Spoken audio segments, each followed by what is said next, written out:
என்ன? இங்க பாருங்க, நீங்க என்கிட்ட என்ன வேணாலும் கோவப்படுங்க, என்ன அடிங்க, சண்டை போடுங்க. ஆனா இது எதுவுமே தேவி முன்னாடி வேண்டாங்க.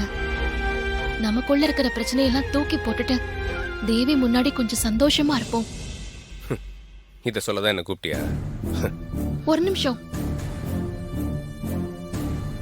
நான் குழந்தைக்காக பேசிட்டு இருக்கேன். நீங்க பேசாம இப்படி போனா என்ன அர்த்தம்? என் குழந்தை எனக்கு பாத்துக்க தெரியும்னு அர்த்தம். நான் அதை இல்லைன்னு சொல்லல. தேவி எனக்கும் குழந்தைதாங்க, அத நீங்க புரிஞ்சுக்கோங்க. அது எல்லாம் புரிஞ்சதுனால தான் நான் சொல்றேன். குழந்தைய காரணம் காட்டி தான் இந்த வீட்டுக்குள்ளேயே நீ வந்த. குழந்தைய காரணம் காட்டி தான் என்ன அசிங்கப்படுத்தி கல்யாணமும் பண்ணிக்கிட்ட. இப்போ அதே குழந்தைய காரணம் காட்டி என்கிட்ட ஒட்டிக்க பாக்குறியா? குழந்தைய காரணம் காட்டி நான் எங்க ஒட்டிக்க பாக்கணும்? ஆரம்பத்துல இருந்தே உங்களுக்கு என்ன பிடிக்கலங்கிறதுனால நான் என்ன பண்ணாலும் உங்களுக்கு தப்பா தான் தெரியும். ஆமா, தப்பு தப்பா தான் படும்.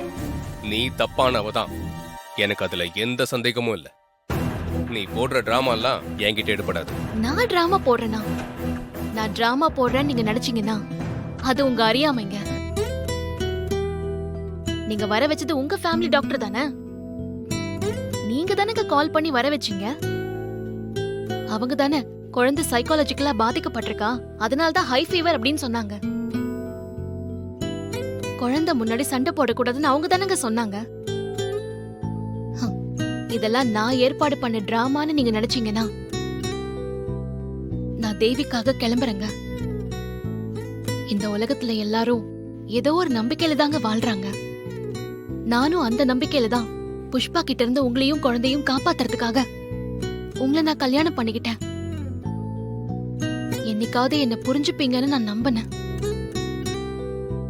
இல்ல, என் மேல உங்களுக்கு துளி அளவு கூட நம்பிக்கை வரல. நான் கிளம்புறேன்.